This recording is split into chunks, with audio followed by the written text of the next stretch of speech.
And American Horror Story Apocalypse comes to a close. I didn't have time to watch this the last couple days, which was a shame, but I somehow avoided all spoilers and everything for this, so I lucked out there. Yeah, I dug it. I thought it was a cool ending. I did feel it was rushed a little bit, and I'll touch on that here in a minute, but overall, I think they righted the ship and it finished strong. I wasn't huge on 2 episodes ago at all. Like, I didn't like that episode almost at all. And then the last episode I thought was like half and half.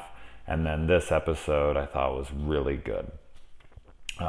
So, yeah, I think they pulled it off. Thank God. Now, this starts with Myrtle coming in and talking to these dumb fucks. Mutt and whatever. Oh God, these characters, those characters right there. They're the stain on this season.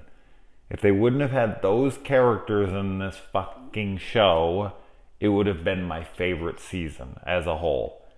It would have beat out Hotel for me.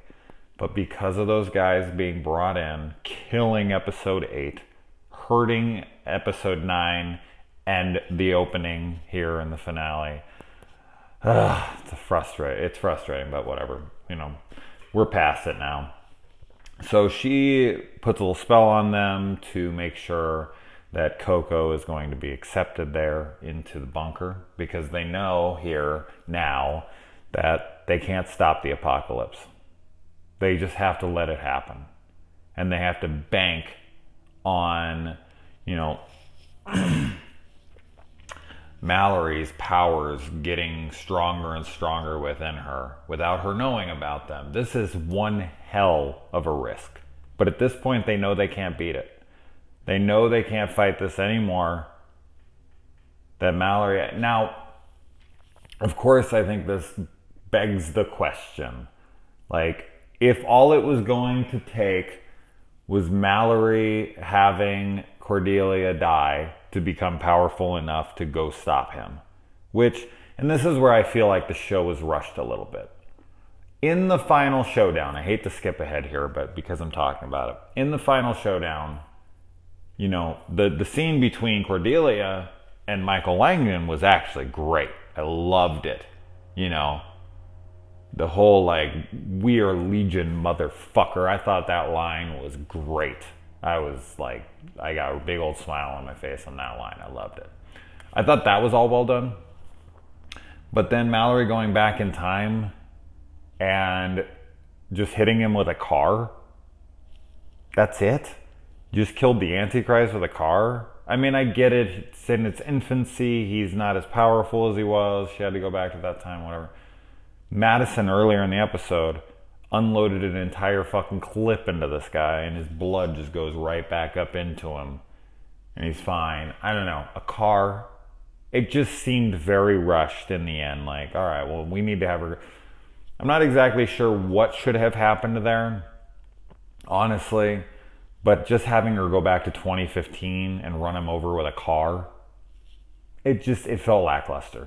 It felt rushed, honestly.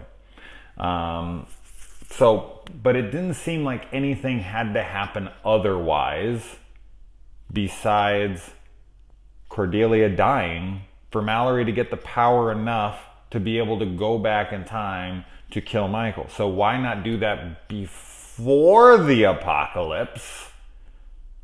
Like, by the time they just bury themselves in the ground, they come up from whatever, like almost 2 years later, and then they just go straight to the Covenant as soon as they arrive. Because this happened at like episode 4. So you got to think within an hour or less, like 30 minutes of the like episode 4, I want to say. The season is done like within an hour. Like they had to go back in time for like 6 episodes for the story to continue. It's almost over right then and there. Like that all ends right there. They wake them up, they break those identity spells, and then boom, they try to hold him off. She kills herself, Mallory gets the power, and then boom, it's over for that, all of that. She goes back in time and it's over. But as I'm saying, like, I don't feel like she grew all that much in this time, because she didn't even know she was Mallory until they broke the spell, and then she broke the spell, and yes, it's building up within her or whatever, but it really was Cordelia's death that made it happen. I think what their plan was is that it was going to take a while for it to happen, and then when they got there, they were going to they were trying to get around Cordelia's death, I guess, and this was just a double bank, but letting the apocalypse happen is an enormous risk. You're letting literally almost every single person on Earth die on a whim. I don't know. I think that Cordelia should have died first and see if she got enough back. She knew that was what was holding her back. She tried to kill herself previously, and Myrtle wouldn't let her. So, I don't know. That stuff just seemed very convenient. You know? Anyway. Alright, so let's go back now. Now I'm going back in time, and I'm going to fix everything. They've modeled Coco after Madison. Consider it an upgrade, bitch. I already talked about all that. Madison is the Uber driver. Now, the thing, I don't know. I could be completely off base here, but Madison rushes her because so they're having like a watchful eye, right? They're keeping tabs on them, making sure they're getting here and there. But she takes her to Mr. Gallant to get her hair done in that moment, and this is where she meets Brock, and Brock and her together. I almost have to wonder if Brock is Mutt with an identity spell. I could be completely off base here. Since it's the same actor, and he's there getting a haircut, and he's restyled himself, I have to imagine, did I miss that they just outright said that? Am I crazy here to even think this? I don't know, maybe I'm just off on this one, but maybe that's how she gets a ticket to the bunker, right? He has, he's controlling there, but his name's Brock here, and he's right there. I don't know. Maybe he changed his name. Maybe that was his real name. Mutt don't sound like no fucking real name. So I could have maybe missed something completely here. But I don't know. I just had that moment, and I was like, I wonder. This is then where Madison realizes that Dinah fucked them over. And so she goes and she's like, I need to burn a bitch. A witch. And yeah, we find out the witches get buried themselves. I already mentioned that, to survive the blast. And we finally move back to the present after so many episodes. Marie Laveau returns. That was a pretty damn cool scene. She comes and she takes back her place as the voodoo queen. That being said, she didn't really do anything. Like, there was this big moment, like, we're going to make this big stand against you, Michael. And all that really happened is they were just cannon fodder. They just stood there and they shot. I mean, Madison at least shot him to death.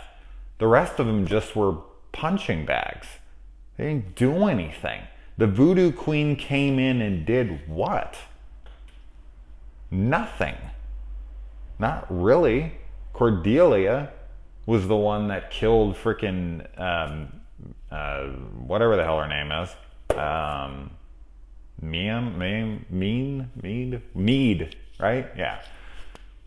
The robot, she says something, she blows up. If the voodoo queen would have done that, cool. Yeah, she got the other one out of the way, but I don't know, it didn't go anywhere. She wasn't there for any reason. You know, as I said, Madison's the only one that, like, at least incapacitated him for a moment. Coco just gets her heart ripped out. Freaking Voodoo Queen gets, like, he puts his hand in her and starts taking her apart. Like, I don't know. Like, they're like, we're here to help, and they don't really help. Buy her a couple minutes, maybe, but I don't know. This is just, it's Cordelia dies, Mallory all of a sudden gets the power, she goes back in time, and she hits him with a car. It's rushed. It's rushed. I think it was a good episode. I really liked a lot of the stuff. They did explain mostly everything. I thought there was, you know, the characters were handled properly for who they are, whatever, but the events, they play out too quickly. It did. It felt rushed. Absolutely. And let's see. Oh man, it was tough to see my beautiful, gorgeous little Madison here get her head blown off. Oh my good God. Absolute. That was great, man. There's a lot of great carnage in this. Meade blows up and her little head falls. This is a pretty sad episode for Michael's character. He keeps watching like everyone die around him, and then they like flash back to Constance, and she's just like telling him to go fuck himself and get out. She doesn't care if he dies. She doesn't care about him anymore. And then he goes, he gets hit by a car, and he's like sitting there and he's like, help me. And she's like, go to hell. I was like, damn. They're really tough on him in this episode. And he hasn't even really, he's not the Antichrist. Well, he is the Antichrist, but he's not fully developed into the Antichrist yet. He doesn't even know what's wrong with him. This isn't even his fault. Like, there's this little boy in there who doesn't realize what he's really doing. He's just, yes, he becomes who he becomes later on in his life.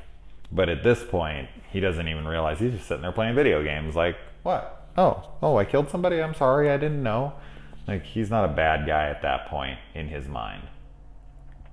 So it's kind of sad a little bit.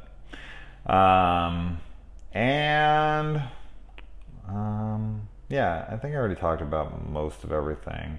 And then, yeah, we flash forward a couple years, and she goes in, and no one remembers. She's still in that time. No one remembers, and she doesn't tell anybody.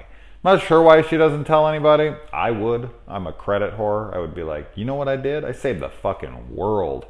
Okay? I think that Cordelia starts to get a little bit of an understanding of what's going on. She knows that things aren't what they seem, especially when she brings back freaking that other character, Misty Day.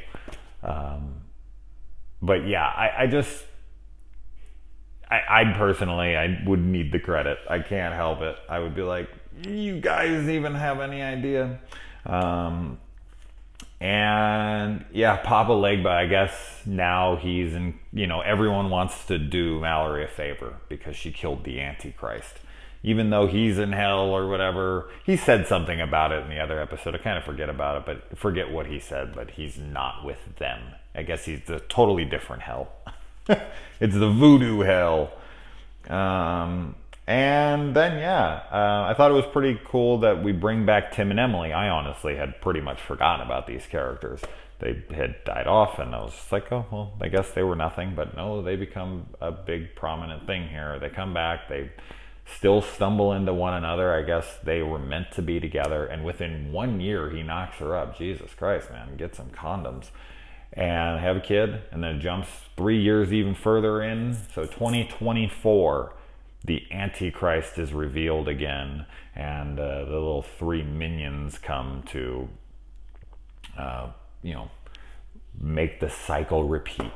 So I'd heard the next season was going to be a sequel to this, so I don't know if it will deal with Tim and Emily's kid here. Devin is, if I heard that correctly, the name of the kid here. So I don't know if we see another episode. Will it be Devin the Antichrist? I don't think we want to see just a recycled repeat of last season by any means. But anyone with me on this? Did it feel a little rushed on all the things I said? How did you feel about this season as a whole? What did you think about this episode? Were you fucking glad that Mutt and the other dude weren't in this episode very much like I was? God, they're terrible. Such horrible characters in an otherwise great season. Such a shame. But yeah, good season. Very good season. Was so strong. It was so strong until episode 7, all the way up till episode 7. Especially I think it was 4 to 7 was just fucking fantastic. And then it just, and then the end was like, yeah, okay, it's pretty good. That's how I felt. What'd you guys think? Let me know. I look forward to next season, and we'll talk about it then. Adios.